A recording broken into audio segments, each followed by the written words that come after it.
they're asking for the static force of friction between these two guys. That's like tension because it's an internal force that pushes one way on one guy and the other way on the other guy, so it creates no net force. So when you have a question that asks for an internal force, you have to find the acceleration of the whole system first. Okay? So we're going to treat this as one big blob, and that big blob, we're looking at the net force on it, right? And there's no friction on the big blob because they said it's frictionless underneath here. So the net force on the whole enchilada is just F, right? No one else is pushing or pulling horizontally. So we just set that equal, I can't write for beans here, but we set that equal to MA, but it's the total mass of the whole system equals that F. So that's what, 4M.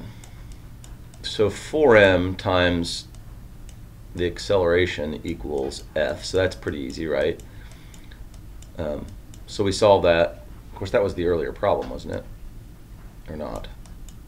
Anyway, so that equals F over 4M. So that the answer key is wrong on that. Oh, sorry. No wonder. Right? Okay, so to find the static friction force on this little guy, we just redraw him and isolate him from the rest of the universe. That's the whole idea behind free body diagrams. And we say, well, he's not experiencing F. Who is accelerating him? And it's just the force of static friction. So there's his free body diagram. We don't need to worry, well, we do need to worry about Y here because we do have friction. So he has the usual Fn up and mg down, and it really is just mg this time, not always, but the net force on him horizontally is just the friction. That's what's accelerating him horizontally to the right. So his MA, just the little guy, should equal Fn mu. And in this case, Fn is mg just for the little guy. So the mass will cancel out. And the A, never mind, we don't even want to break this down. So we just want to know how big that force is.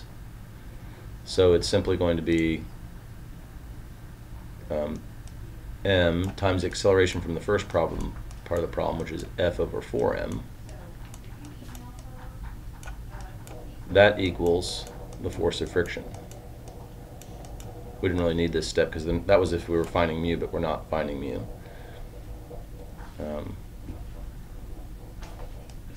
So, yeah.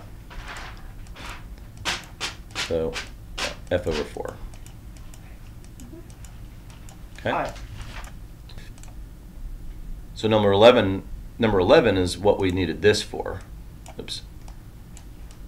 So for number 11 on the sheet, we would say m times F over 4m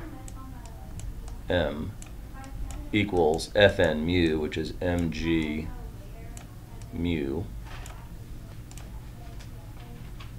So that still cancels. So that's why mu equals 4 over mg. Or rather, sorry.